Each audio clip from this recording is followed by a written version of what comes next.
You are here. I want to give you a second. I know some people are traveling, so if you're joining us online, glad that you're joining us. If you're here in person, we want to invite you to stand. We're going to begin this morning by singing together.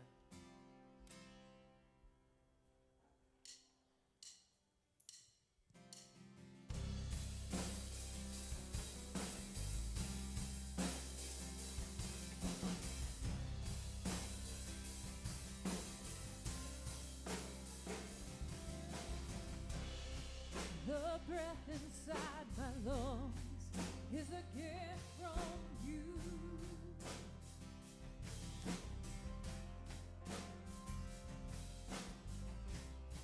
And I can't help but give my gratitude. Oh, everything around me sings a something holy, and I know, yes, I know it's you.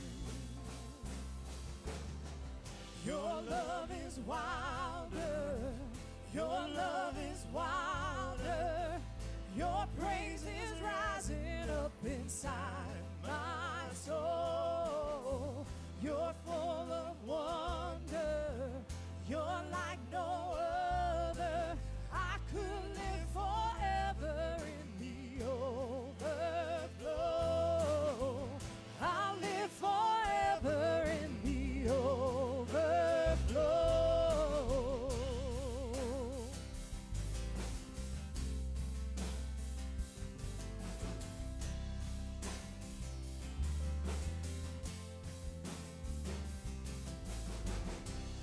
Oh, the untamed heart of heaven, so wild and free.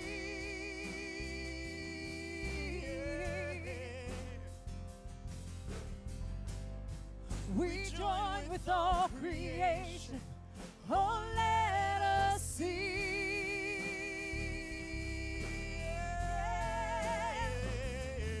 In everything around me, it shouts of your glory, and I want to be that way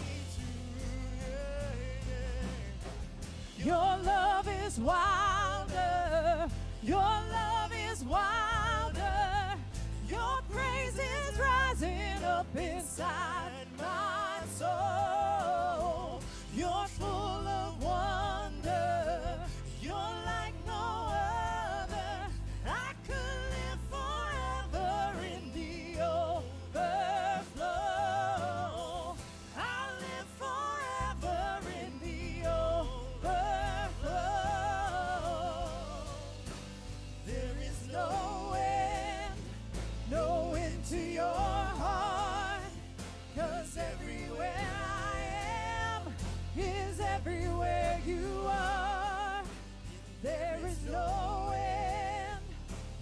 end to your heart, 'cause everywhere I am is everywhere you are. Your love is wilder, your love is wilder, your praise is rising up inside my soul. Your love is wilder, your love is wilder, your praise is rising up inside my soul. You're full of wonder, you're like no other. I could live forever in the overflow. I'll live forever in the overflow.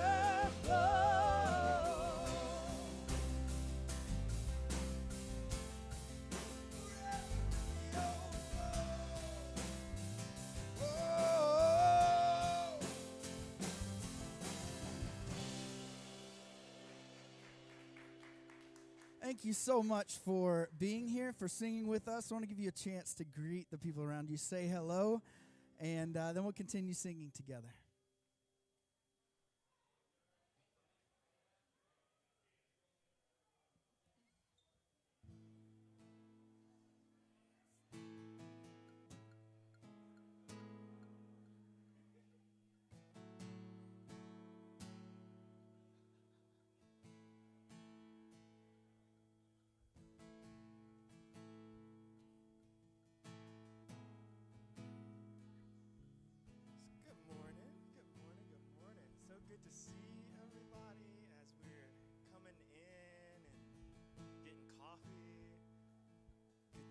have you online. Hopefully you're comfy. What a week. What a week. Some of you are probably coming in feeling lots of things, and we love to make space for that. We love to make space for just what you're holding and what you're carrying.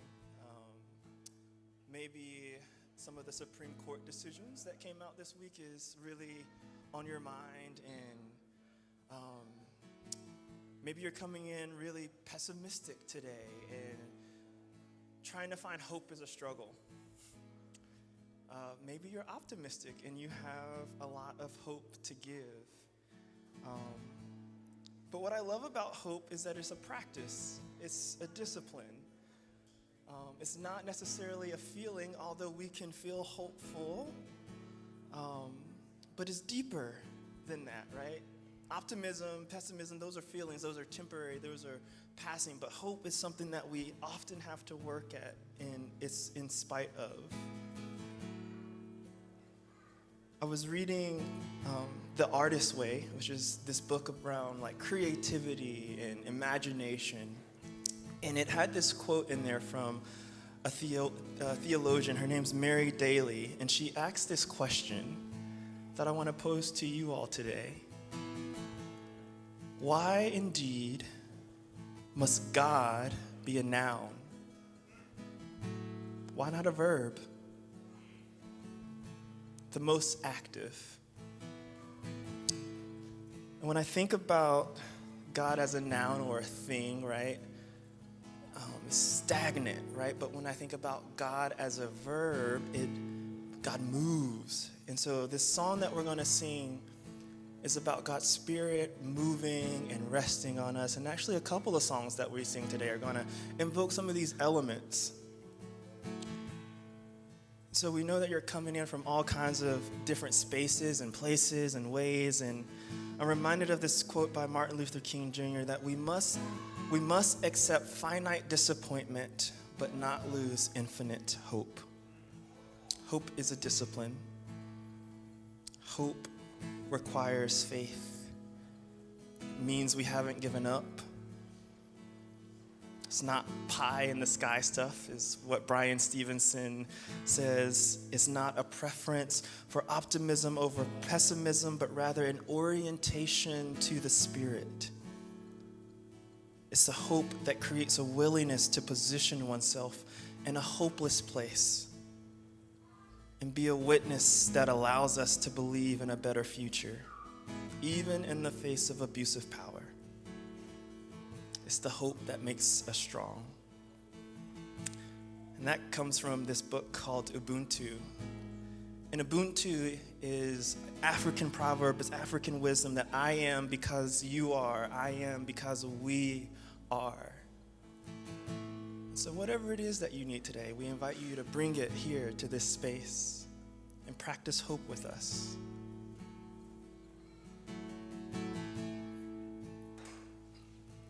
And as the Spirit was moving over the water, Spirit, come and move over us. Come rest on us. Come rest on us. As the Spirit was moving over the water, Spirit, come and move over us. Come rest on us.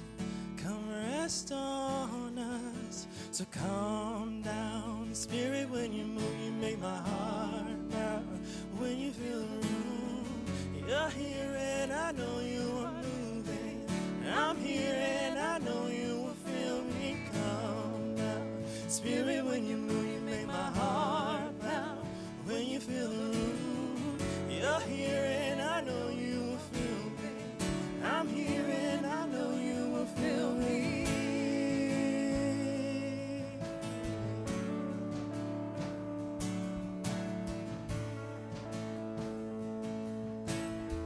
As the Spirit was moving, as the Spirit was moving over the water, Spirit, come move over us. Come rest on us. Come rest on us. As the Spirit was moving over the water. Spirit, come move over us. Come rest on us. Come rest on fire and wind. Fire and wind, come and do it again. Open up the gates, let heaven on in. Come rest on us. Come rest on us. Oh, fire and wind, come and do it again. Open up the gates, let heaven on in. Come rest on us. Come rest on us. So come down. Spirit, when you move, you make my heart pound. When you fill the room, you're here and I know you are moving. I'm here and I know you will fill me. Come down. Spirit, when you move, you make my heart pound. When you fill the room, you're here and I know you are moving. I'm here and I know you will fill me. Oh, fill me up. Oh, sing this together, Holy Spirit. Holy Spirit, come rest on us. You're all we want. You're all we want. Holy Spirit, come rest on us. You're all we want. You're all we want. Holy Spirit, come rest on us. You're all we want. You're all we want. Holy Spirit. Holy Spirit, come rest on us. You're all we want. Yeah, you're all we want. Holy Spirit, come rest on us. You're all we want. You're all we want. So Holy Spirit, come rest on us. You're all we want. You're all we want. So come now, Spirit, when you move, you make my heart pound. When you fill the room, you're here and I know you are moving. And I'm here and I know you will feel me. Come down, Spirit, when you move, you make my heart pound. When you fill the room, you're here and I know you are moving. And I'm here and I know you will feel me. Come down, Spirit, when you move, you make my heart pound. When you fill the room, you're here and I know you are moving. And I'm here and I know you will feel me. Come down, Spirit, when you move, you make my heart pound. When you fill the room, you're here and I know you are moving. And I'm here and I know you will feel me.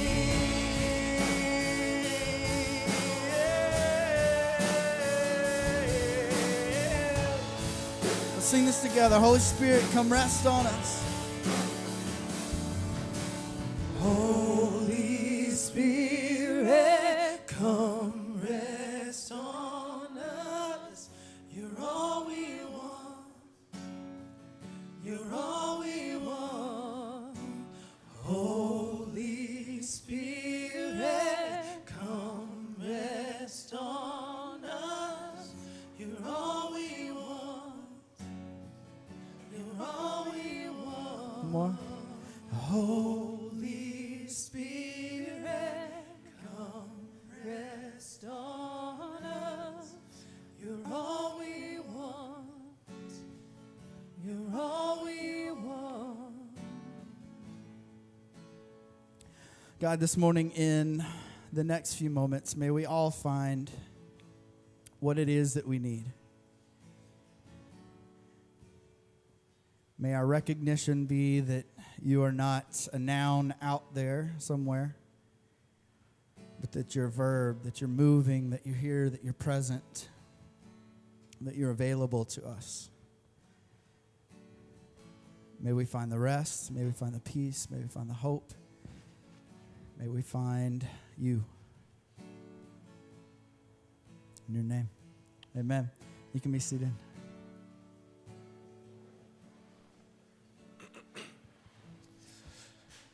Well, good morning. My name is David. I'm one of the pastors here at Watershed. We just want to welcome you this morning, get you up to speed on a few things going on here. But before doing that, I want to celebrate something. Last week, we had our Pride celebration for the year, led by our Kindred community.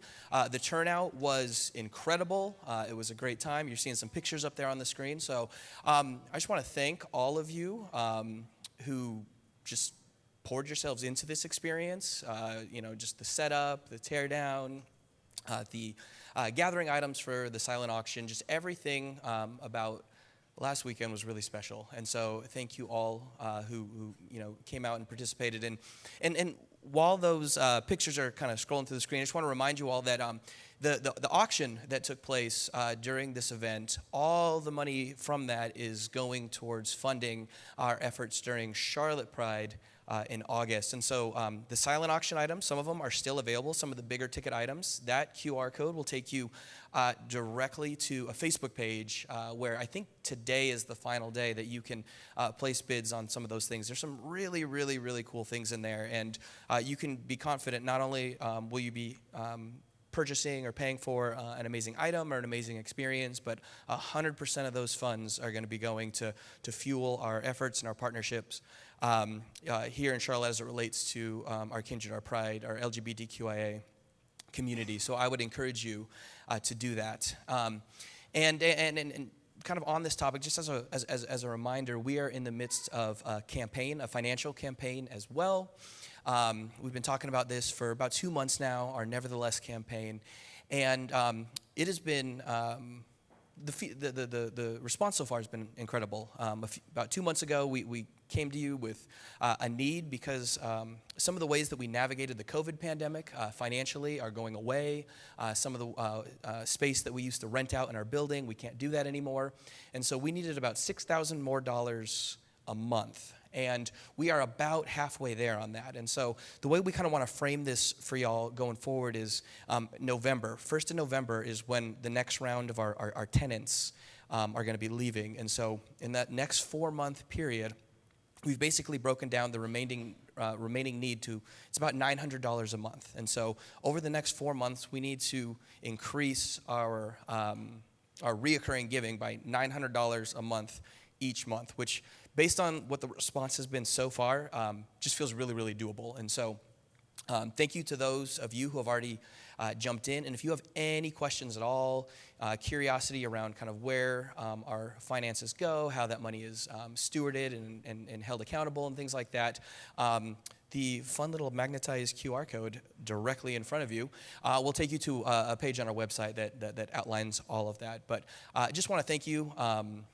just for leaning in, because last week, for us at least, last week was just a beautiful reminder as to why we do the work that we do and why we believe that this community is important and worth working with and working for and fighting for and all that. So thank you, those of you who continue to partner with us in that way.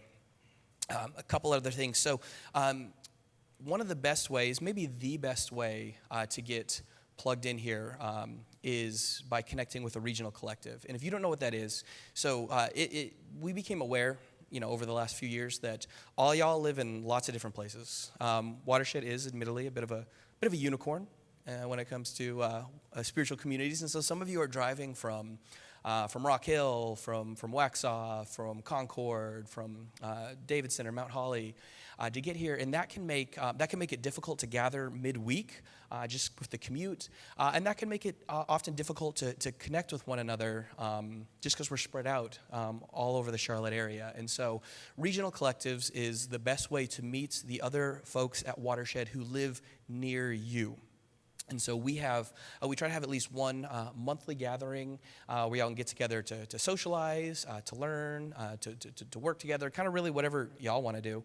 And if you have not had a chance to connect with your regional collective yet, we just want to remind you that they're there and give you the opportunity to do that. So you can go onto our app, onto our website, or you can follow this QR code on the screen, and that'll just take you to a page where you can figure out which group you would be a part of based on where you live. So, of course, we want to encourage you to do that, especially during the summer when it's so easy with vacations and honestly the heat and no one wants to be outside and things like that. It can be so easy to sort of like withdraw and begin to feel disconnected communally and relationally. And so our regional collectives are a phenomenal way to sort of push back against that sort of summer malaise. Now, a couple other things, and then I'm going to go away, and then I'm going to come back, which is going to be so much fun for all of us.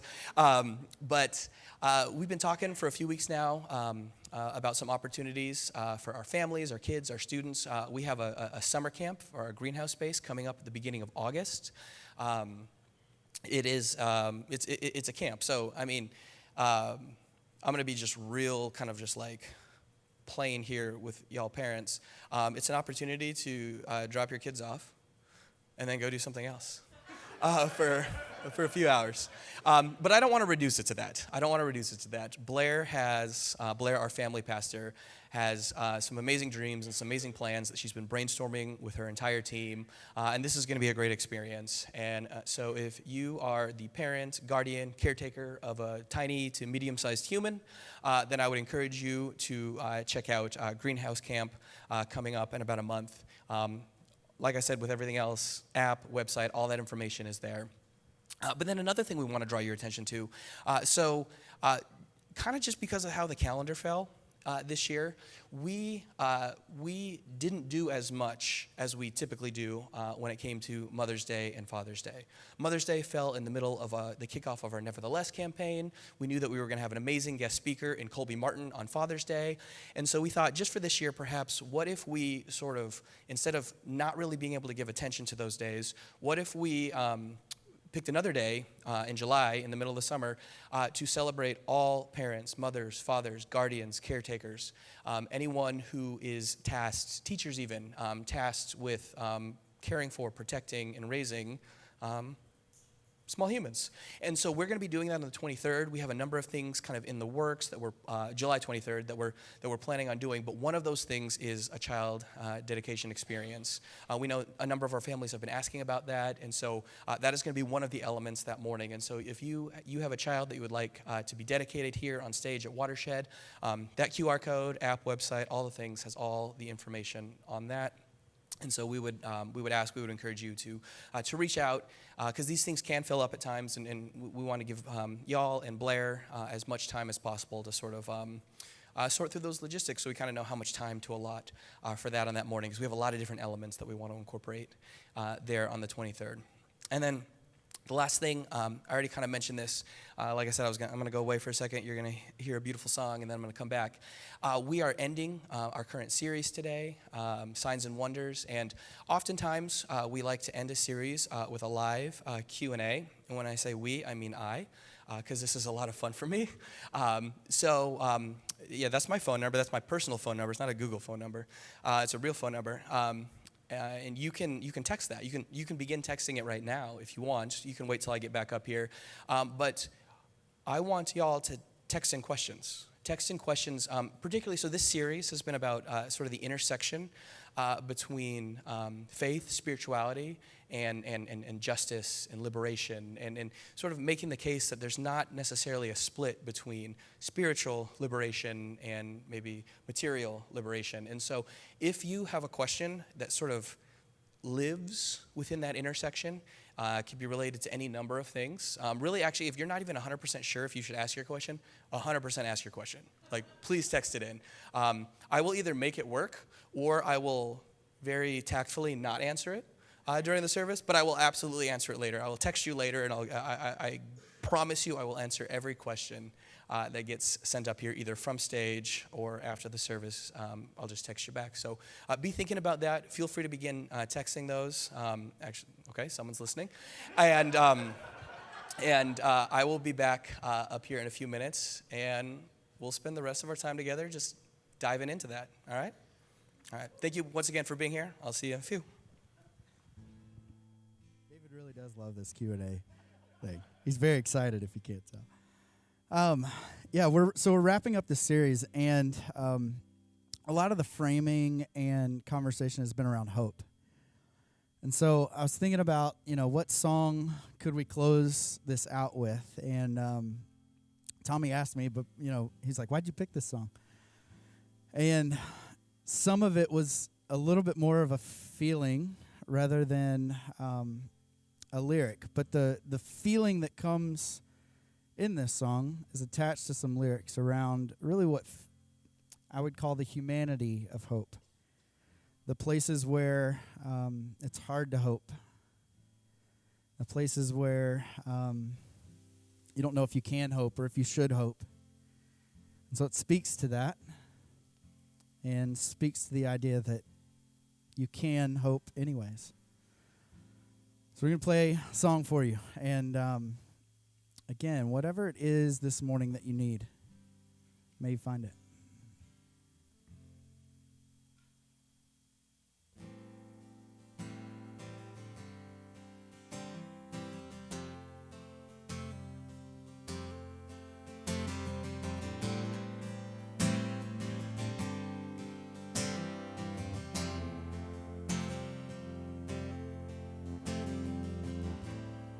Came in through the embers, I stayed out for the breeze. I need to feel the elements to remind me there's beauty when it's bleak. Stuck out long before lights down. What do I breathe? Oh, I know the more that I love, the less that I feel. The times that I jumped never were real. They say that all scars will heal, but I know maybe I won't. But the waves won't break my bones. But the waves won't break my bones.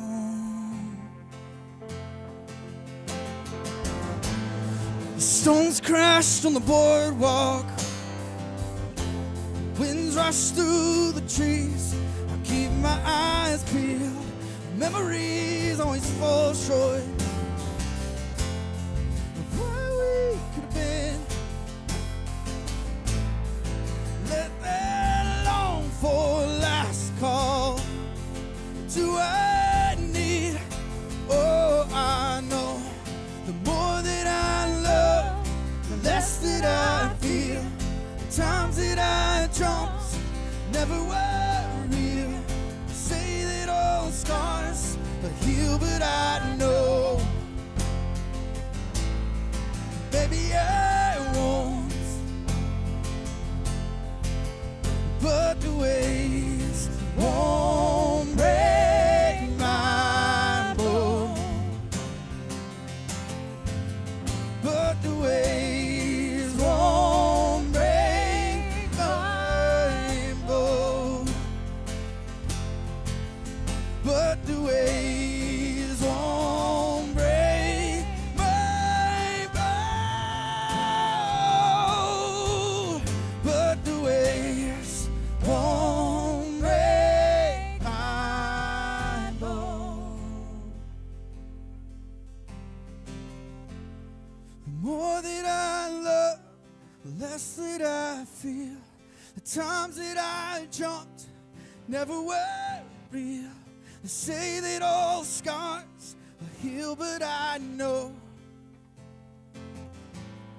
maybe I won't. Maybe I won't. Maybe I won't. Maybe I won't.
And you can probably hear it in my voice a little bit. The caffeine and the Benadryl are hitting simultaneously. So I tell you that because it presents an opportunity for y'all. I will not remember this. So do not hold back on the questions you text in. This is, though, like I alluded to a moment ago, this is the final week of this series. Next week, we're going to be kicking off sort of an annual staple for us, a series called Textuality, where we go through passages of the Bible that maybe meant something to us, our teaching team meant something to us differently in the past, and it's taken on a new sort of a reclaimed meaning now. It's always a really popular series, which is why we do it in the summer, to sort of like entice you to like get up on Sunday morning, even though it's 90 degrees with 100% humidity, and still come hang out with us because we want you to come to this fun series. So that'll kick off next week, and we do have at least one really fun guest speaker that is going to be joining us for this series outside of our normal teaching team, and that's Josh Scott, who's the pastor of Grace Point in Nashville. Just came out with a book, actually very in line with this series, Bible Stories for Grown-Ups. And so Josh will be here preaching on the 16th, I believe, not next Sunday, but the following Sunday, and selling his book, so it'll be a good time. As I'm feeling a couple questions come in, just to sort of set the stage a little bit. So this series was called Signs and Wonders, and I don't think we ever actually, and by we I mean me because I think I kicked the series off, I don't think I ever actually took the time to really explain the genesis of that name.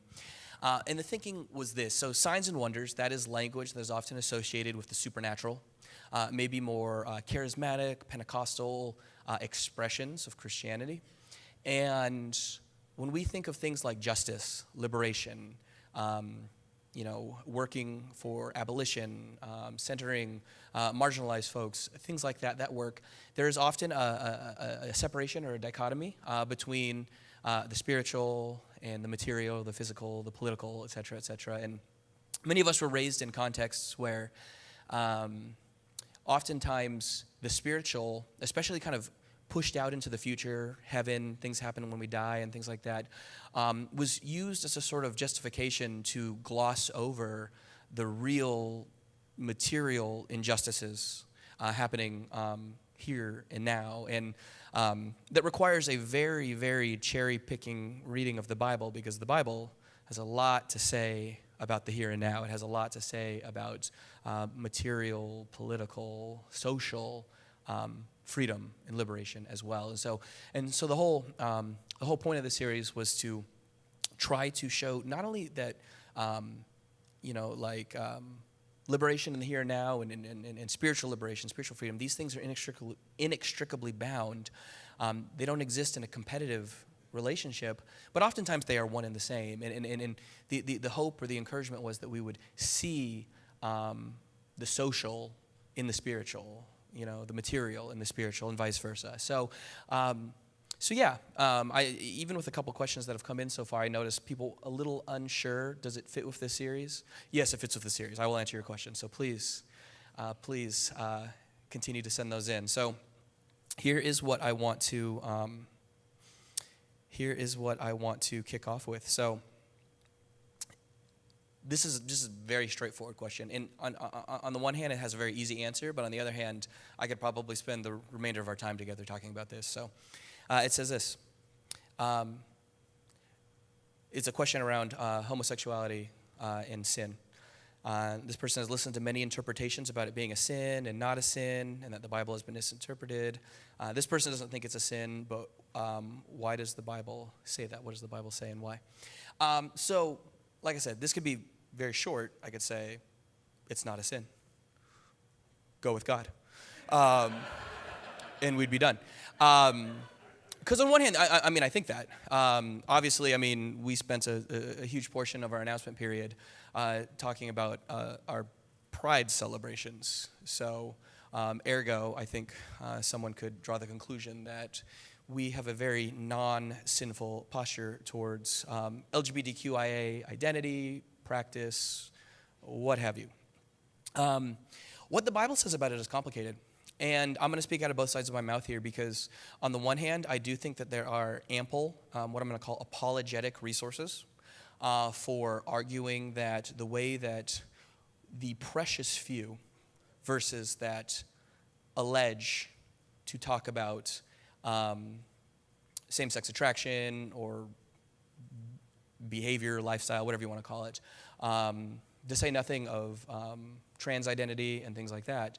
The precious few verses that talk about these things, it could, in my opinion, very easily be argued that these have been misinterpreted in sort of the quote-unquote traditional readings, and there's any number of resources, including, for example, Colby Martin was with us just a few weeks ago. His book, Unclobber, is a great introduction primer to how some of these key verses, like Romans 1 is probably the most famous one. I can't tell you how many times I have said something on social media relating to LGBTQI affirmation, and someone's like, have you read Romans 1? Of course I've read Romans 1. Anyway, so yes, on the one hand, I would commend some of those resources to you, because oftentimes we need to, especially if we're coming from a relationship to the Bible, to Scripture, that is really authoritative and sort of a sense of the Bible that sees it as inspired in the sense that it is like God's text message to us, like verbatim, and without any consideration of the cultural context and sort of the complexities that would have been at work culturally and politically and theologically in what was a very different time and place than our reality right now. So it really is almost to the point that I think when you really sort of get into the thick of it, into the weeds, it almost becomes difficult, at least I've experienced this, it becomes very difficult to read some of those passages the way that I used to when I was in a more conservative setting. It is very hard for me now to even understand how a more traditional interpretation that is condemning of LGBTQ persons is even a plausible reading. So that's the one side. And I don't really have time for the purpose of this morning to rehearse all of those arguments. You all have my number now. So I am happy to text you directly resources, books, podcasts, YouTube videos, et cetera, et cetera. Just know that I think the apologetic case, making the case that we have misinterpreted those verses, is very strong, and that there are lots of resources afforded to you. Now, on the other side, if that wasn't true, I wouldn't care. And what I mean by that is quite simply, I think at the core of this is more of a question about what the Bible is, how does it work, and while I very much maintain personally that I believe the Bible is an inspired text, and by that I mean like strands of divinity are woven into it. I believe that there are a number of inspired texts, and I don't want to relativize the importance of the Bible. It is, some of you either have or go through preface, and there's always a question. I think it's on the last night where Matt asks people, like, on a scale of 1 to 5, what do you think of the Bible? And I'm doing this a little bit provocatively, but also I really feel this way. Like, I'm as deconstructed as it gets. My answer is always 5.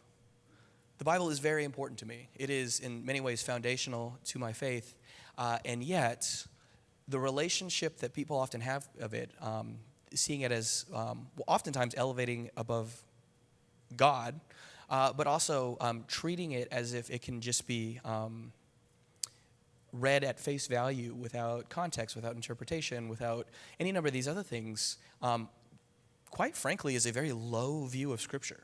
It does not do justice to the intent, to the context, to any of these other things. And so, I genuinely don't think Paul had a concept for how we understand, like, LGBTQ identity today, and that's not really what those verses are talking about.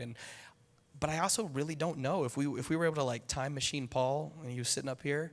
I don't know. Maybe Paul would be bigoted. I don't know what Paul would actually think, and it's okay to disagree with him. So, like, I don't think you have to disagree with Paul to be fully affirming. I think it's actually fairly easy to make the argument that the Bible doesn't foreclose being completely inclusive of our queer siblings. And, like, Paul could be wrong about some of these things. Like, that's okay. And so, on some level, I get a little Like the apologetic stuff is important, and don't get hung up on that, because there is a richer, more beautiful, more fulfilling way to explore and relate to the Christian scriptures than the authoritative sort of inerrant notion of them. I would actually say that, like, growing up, when that was my hermeneutic, give you a big seminary word today, my interpretive lens, I was like, I don't know, guys, like, this is supposed to be perfect. This book's a mess. Like, it is a mess. Now that I see it, now that the mess part is a feature, not a bug, oh my gosh, I love the Bible. It is beautiful in ways that it was never able to be beautiful for me before when I was supposed to understand it as, oh wait, this is like God said that on purpose.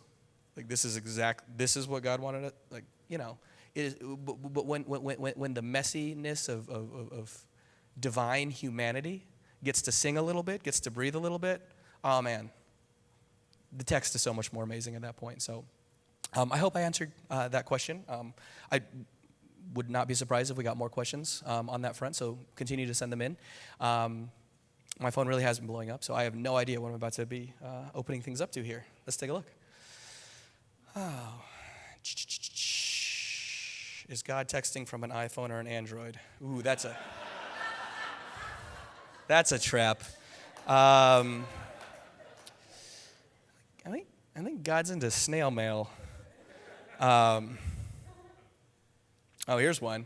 Ooh, live in a banking city. It's about capitalism. Let's see. Would you consider capitalism as a binary? Seems to me it is set up as a mine is mine and yours is yours process of economics rather than seeing it as ours. Just curious how capitalism relates to an economic ecosystem built on a binary. Yeah. So, yeah, let's dive right in. Yeah, capitalism. So the first thing I want to say, and this isn't just to this question around economics, and people often ask, if Jesus was alive today, would he be a socialist? Would he be a communist? Would he be a Democrat? Would he be a Republican?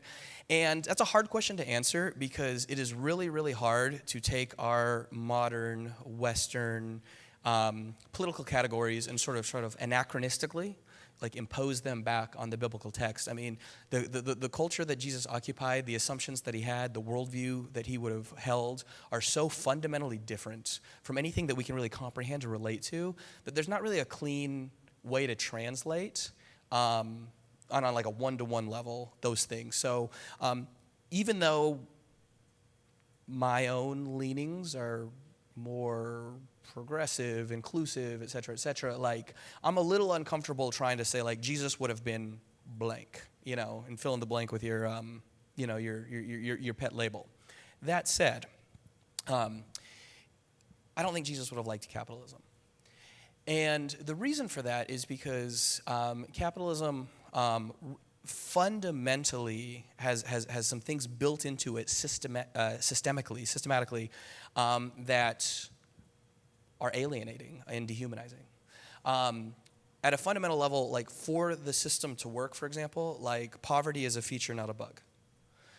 There has to be poor folk because there needs to be a margin between, like what goods can be made for and what goods can be sold for. And that margin requires, for it to be ultimately successful, requires that the compensation for the people producing the goods, doing the labor, to be as small as possible so that the profit margin that the owner of the means of production, which, a couple hundred years ago was a factory, now it's usually, IP related and things like that, but can have the largest margin as possible. So things like poverty, things like unemployment, things like recessions are literally built into the system as a means of making it more productive and making it go. And that's just really hard to square with sort of the just and generous posture that I believe Jesus occupied and embodied, and that I think regardless of whether we're Christian or not, or take Jesus seriously, I think that we should be sort of occupying or embodying. Now, capitalism also doesn't mean any one thing, and I'm a little wary.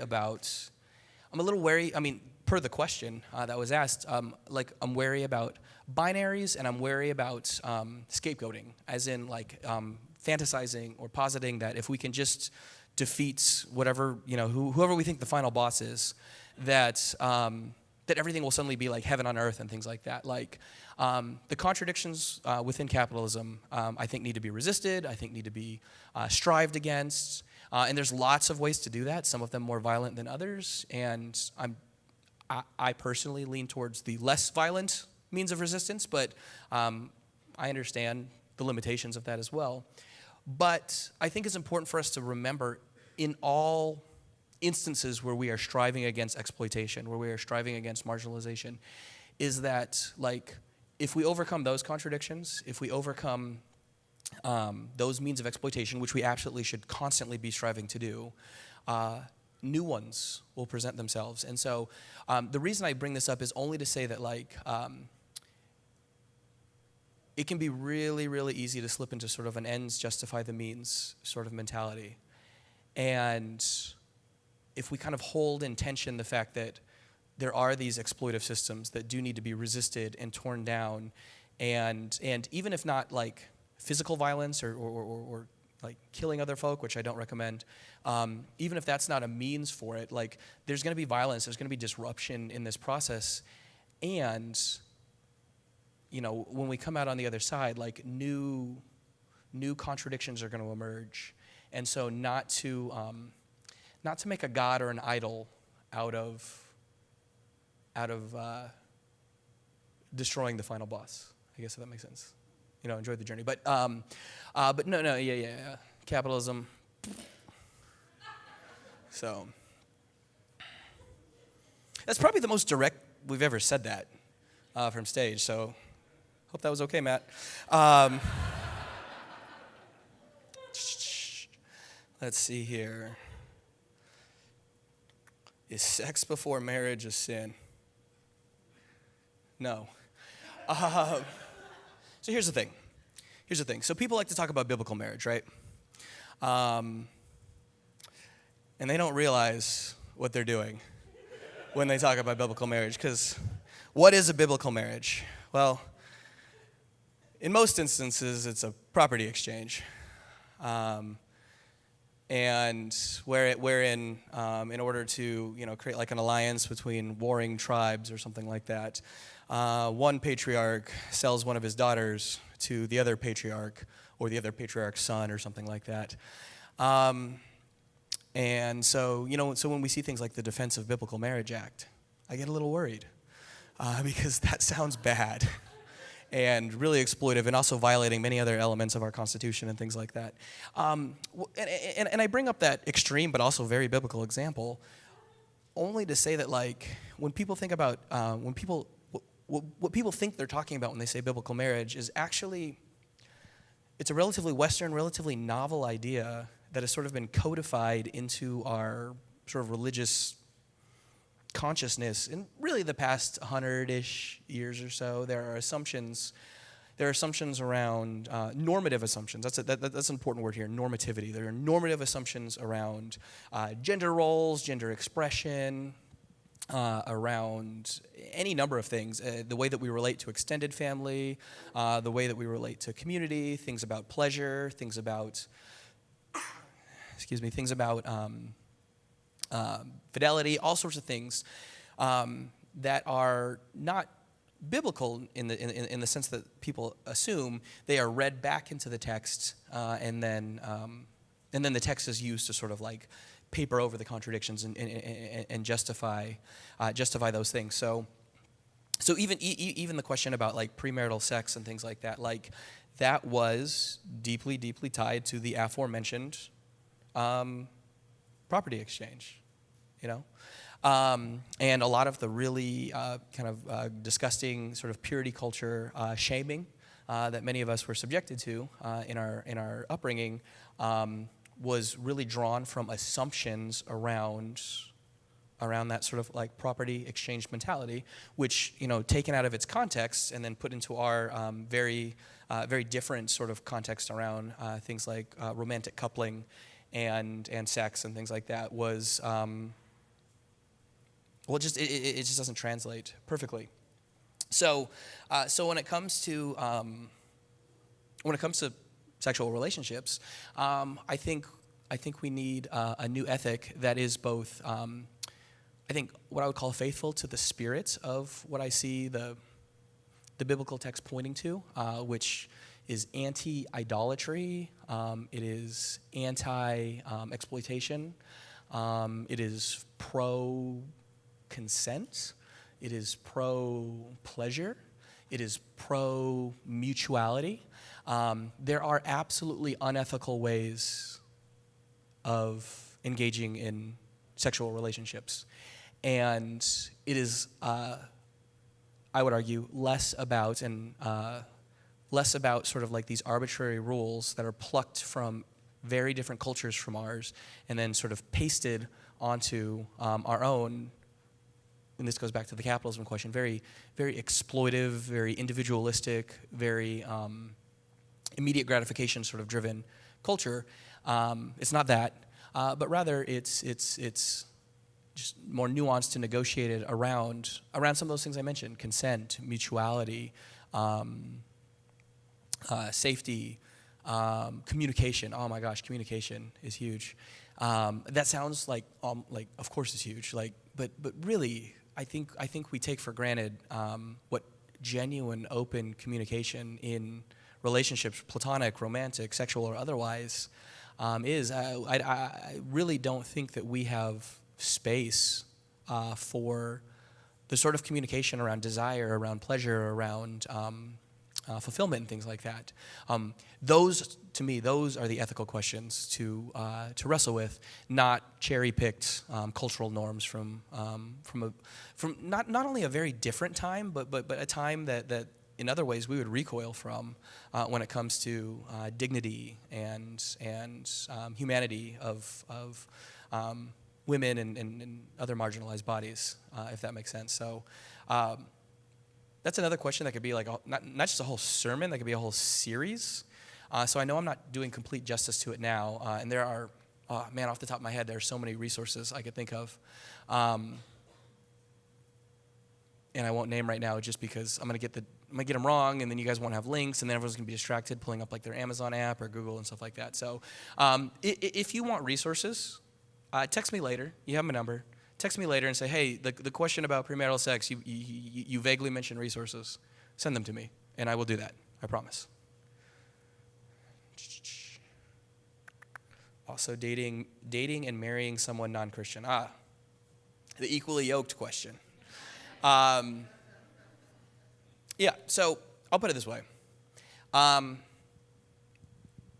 Being equally yoked, and if you don't, like, what does that mean? Like eggs or something? Like, no. So it's an oxen metaphor.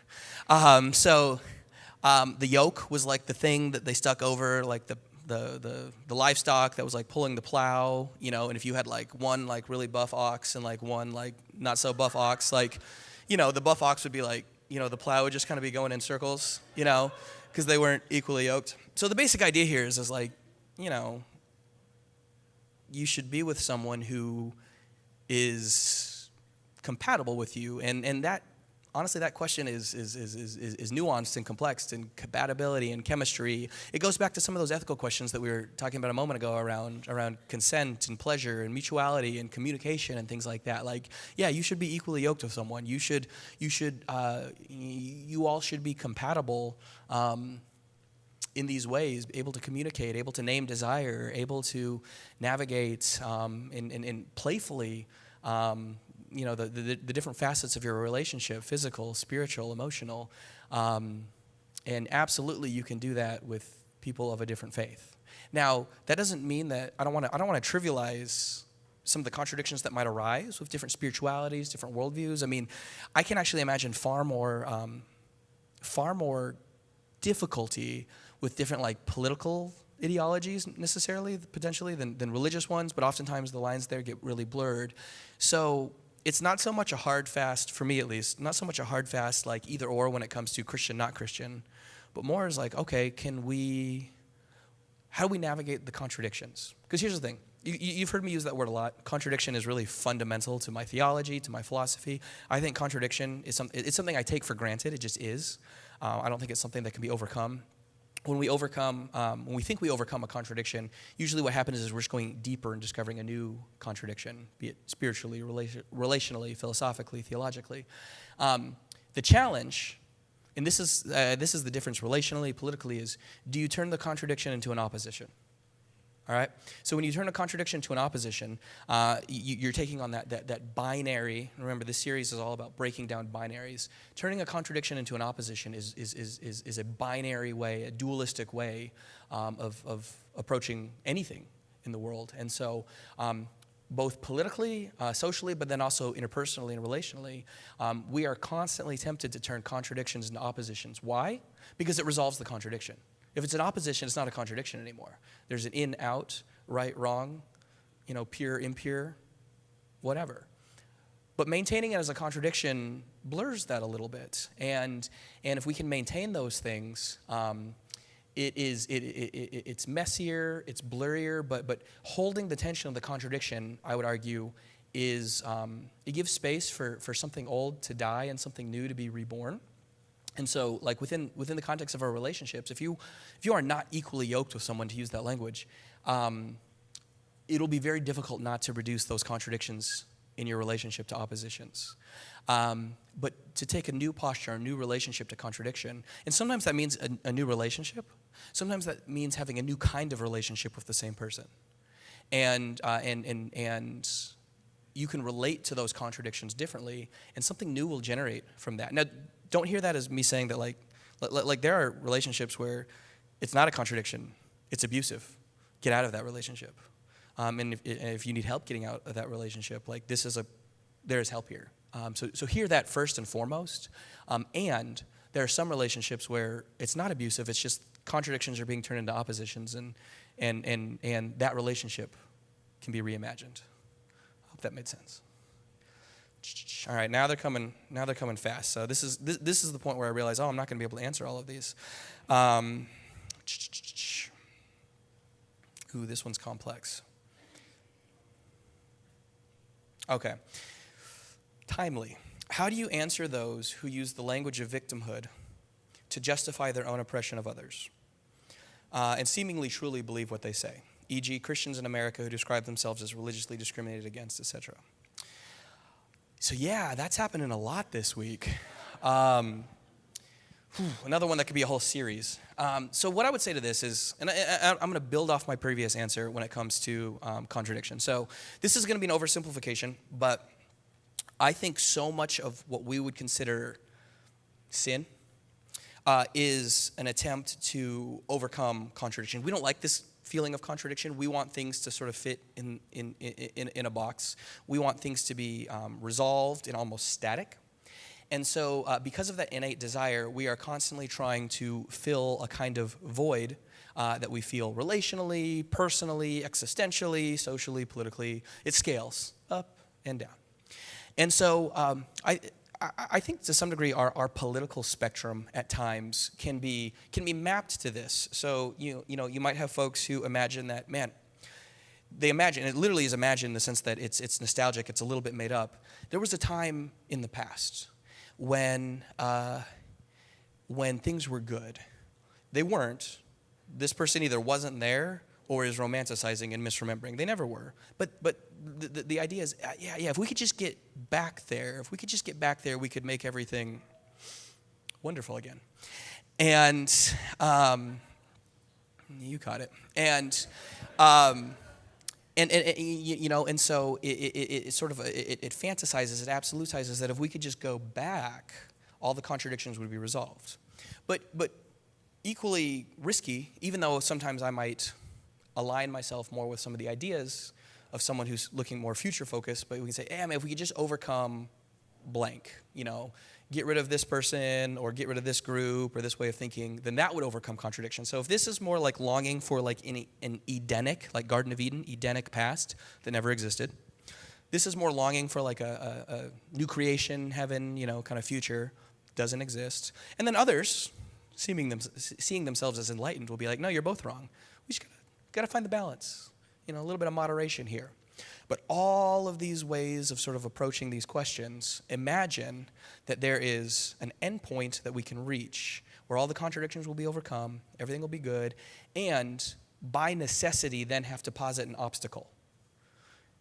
A group or a person, an individual, a villain, some kind of scapegoat that if we can just overcome, then we'll finally be to utopia.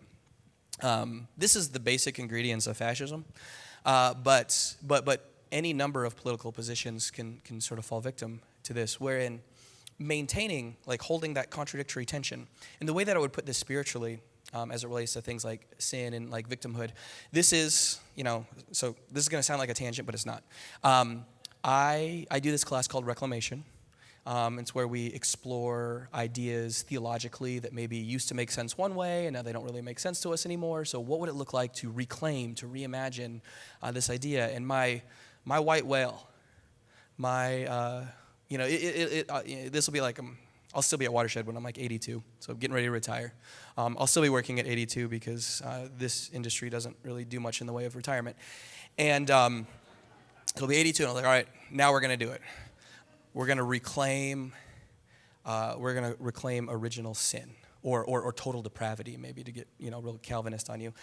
And but the idea here is that when Paul, I'll try to bring the tangent back. When Paul is talking about the universality of sin, that all have sinned, I don't think what he means, and if he did mean this, screw him. But I don't think what he means is that we're all wretched, we're all disgusting, God can't look at us. I actually think this is good news, because sin names that lack, that void that we feel, that obsession, that drive that we sometimes have to overcome, to kind of fill what we think is an absence in our lives. And rather than seeing that lack or that absence, actually that there's something divine to it, there's something infinite to it. Because if you think about it, if there's a hole or a space that can be filled, and then you're complete.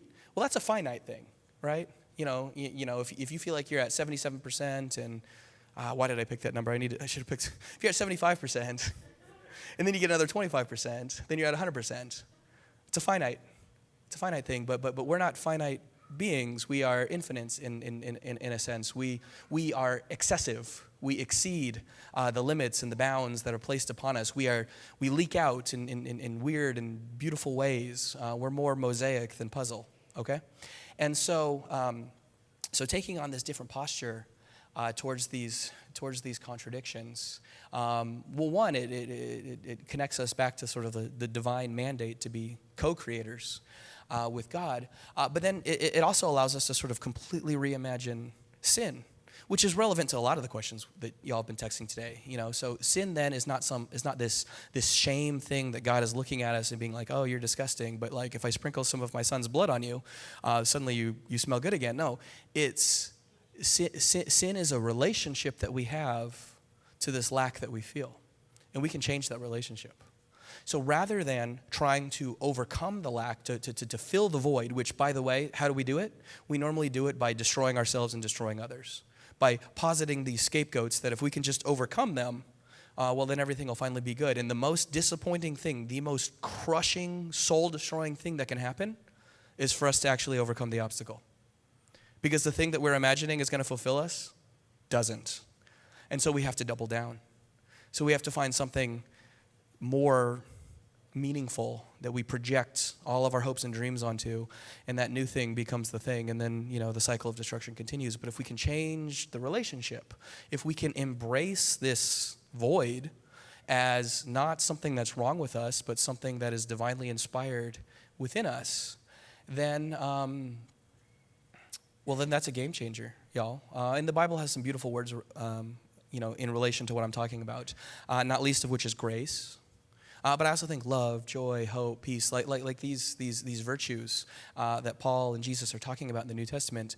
I think these are ways of understanding this different relationship to what we think is a negativity, a void, a lack, but actually is the Spirit of God within us, just longing to spill out into the world. So to answer the original question, it is really hard it is really hard to overcome this notion of victimhood, but like this oppressive victimhood is do you see how it's crouched, it's born into that dynamic that I'm talking about? So imagining that there are folks in our country right now who have a made-up view of what either America was or could be. All right, and some of their previous scapegoats have been taken from them. 50 years ago, it was integration as opposed to segregation, and when that became politically untenable, it became debates around abortion, and as that was taken off the table, now it's coming down to vilifying our LGBTQ siblings, particularly trans folk, drag queens, and things like that. In every one of these instances, what is being imagined is that if this irritant, if this thing that is, creating discomfort, that is creating contradiction, if it can be overcome, if it can be removed, well, then everything will be whole again. But it won't be.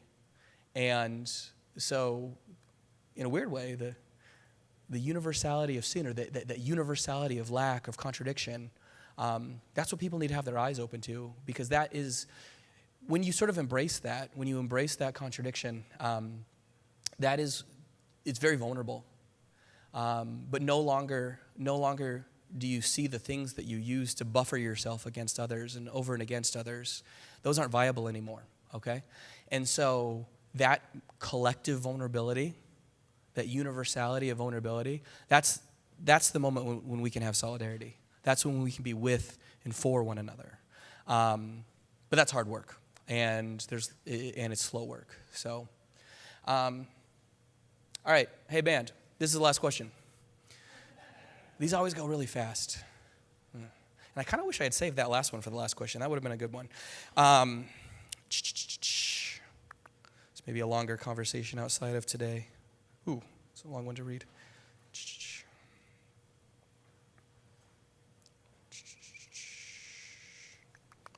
It is a longer conversation.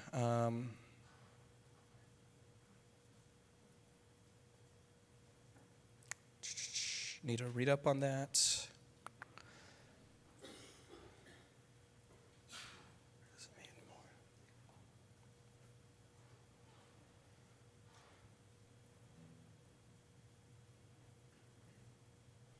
You know what? Yeah, I'll own this one.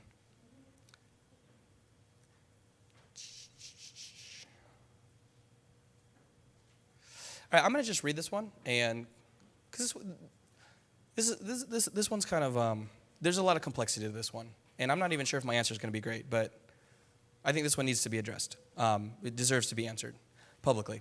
So I'm curious how the church plans to lean into the intersectionality of race, gender, sexuality, harm actively being done, while actually changing what we are doing, upholding, promoting. They add. They've noticed that the last several humans brought into our space outside of the teaching team have been white and male. In this person's own experience, there's also repeated exposure to trauma for many in our community currently attending Watershed who continue to show up in our space where diverse voices aren't more centered. But instead of the repeated dragging out of the need to apologize for the trauma we've experienced as marginalized groups. I know this is intended in a way to appeal to the masses, so to speak, or endure our message as being shared, being a liberating, safe space, but it also continues with the same narrative of centering binary of heterosexual versus homosexual, cisgender versus trans, et cetera, et cetera. So I'm not going to be able to do justice to this question, but I think it's an important thing to name. Yes, this isn't an excuse, more of an explanation. Yeah, we've been, as a team, very, very cognizant, very, very aware of the fact that most of the guests, so David Hayward, Colby Martin, Josh Scott coming up soon, white straight dudes.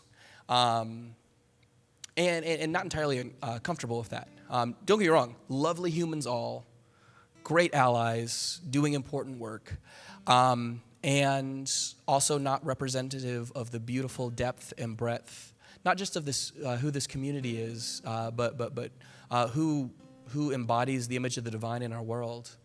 To some degree, it's circumstantial in the sense that these are folks who made themselves available to us, and there's all sorts of complexities and honestly injustices around that, in the sense that there's a certain degree of, I'll call it privilege. The fact that these folks were able to make themselves available to us and affordable for us to bring in. The fact that the relationships between us and them already existed because of the spaces that they feel safe and welcome in relative to others. So there's absolutely quite a few problematic things that sort of made some of that possible. You can't really do anything other than own it. Tommy and I were remarking a few weeks ago when Colby was here. There was a very long line to buy Colby's books, and don't get me wrong, Colby's books are wonderful, absolutely wonderful. But there have been times when we've had others in whose identities are occupying more marginalized intersections, and those books have not sold as well. And I don't say that to guilt anyone or anything like that, but just to name the fact that there is a certain degree of comfort, I think, with the familiar.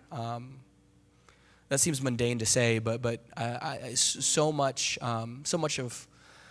prejudice, so much of the sort of binaries, that we seek to retreat to resolve the contradictions that make us uncomfortable, really is it's grounded in that. It's fear.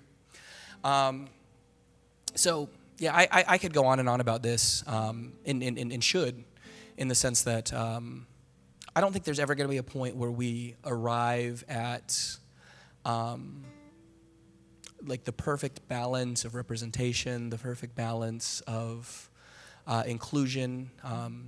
Even the notion of inclusion to some degree is tough, because I think we all long to feel fully included, and obviously there are folks who, because they occupy these intersections of identity, even in an inclusive space like this, probably feel more outside than others. I do think that there is something truly unifying and liberating about realizing, coming awake to the fact that, like, on some level, none of us belong, and that is the truly liberating thing. Even those of us who, like myself, for example, are embodied in a way that allows us to move more freely. Like even those realities. There's a performative element to it. There are still notions of straightness, of masculinity, of whiteness that are hugely impressive, that I have to sort of bend myself to fit into, and have trained myself to fit into, and I'm privileged to fit into, that are oppressive for me. It's a reminder, of course, that, liberation for the oppressed is liberation for everyone, and liberation for the oppressed, hopefully, is also liberation for the oppressor. Who is themselves, in a different way, sort of under the yoke of an unfreedom. So, again, I could go on, but I guess I'll close with, I appreciate whoever this person is, that they named it. Know that we see it too.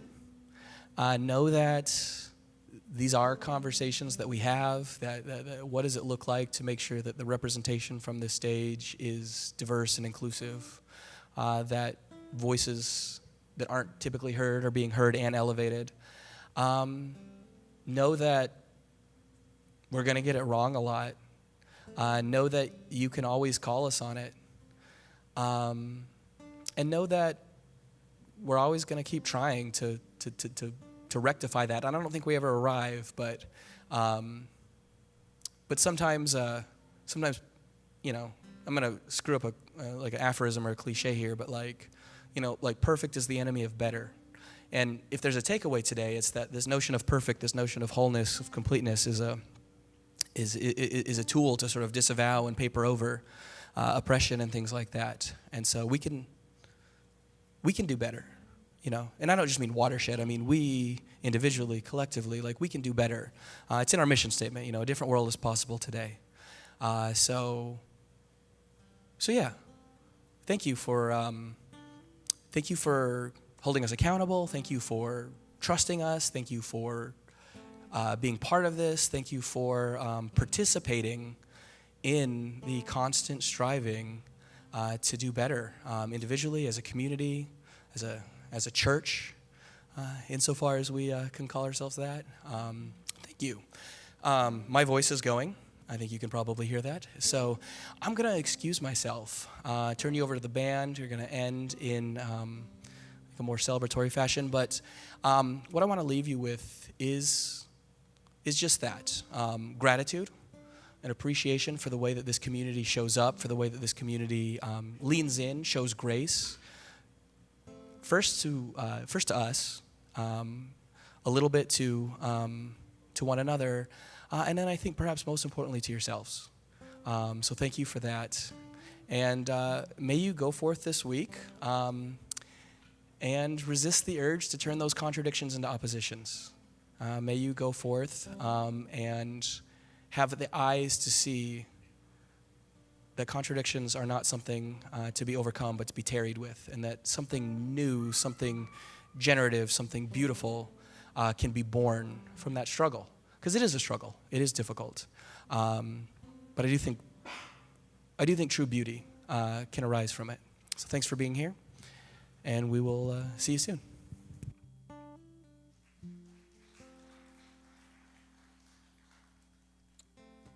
I actually want to thank David for the last way, for that last question and how he answered it. I think that would have been a really easy question to answer in private and push out of public view. And it's hard.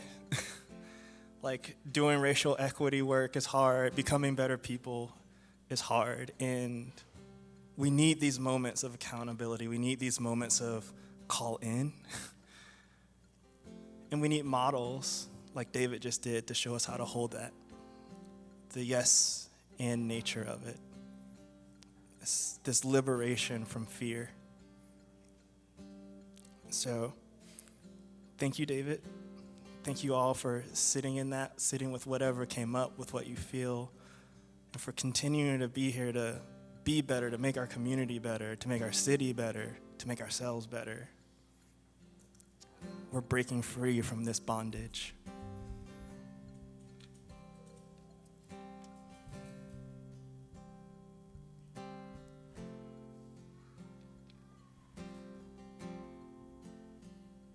You unravel me with a melody. You surround me with a song of deliverance from my enemies till all my fears are gone. I'm no longer a slave to fear, for I am a child of God. I'm no longer a slave to fear, for I am a child of God. Please feel free to stand and sing.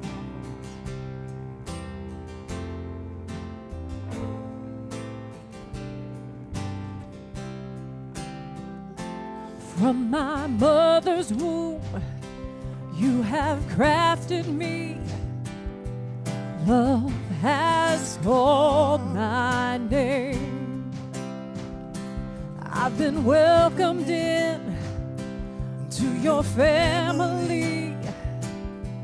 You love us all the same. I'm no longer a slave to fear, for I am a child of God. I'm no longer a slave to fear, for I am a child of God.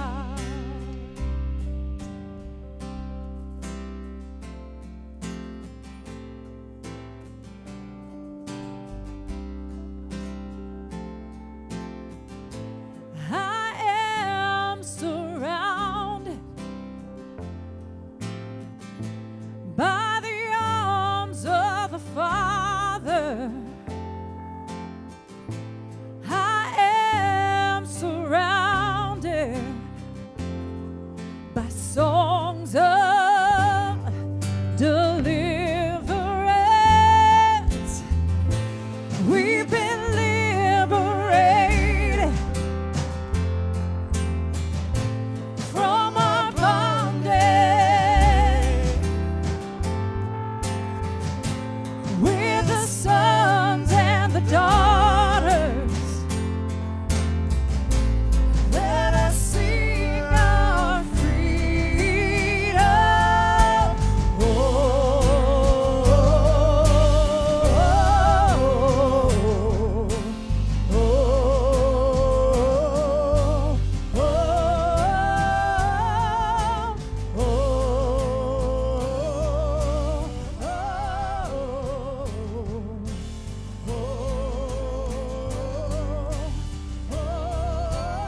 Thank you so much for singing with us this morning, for being here, for being present, for your questions. Keep them coming. We want to continue that conversation.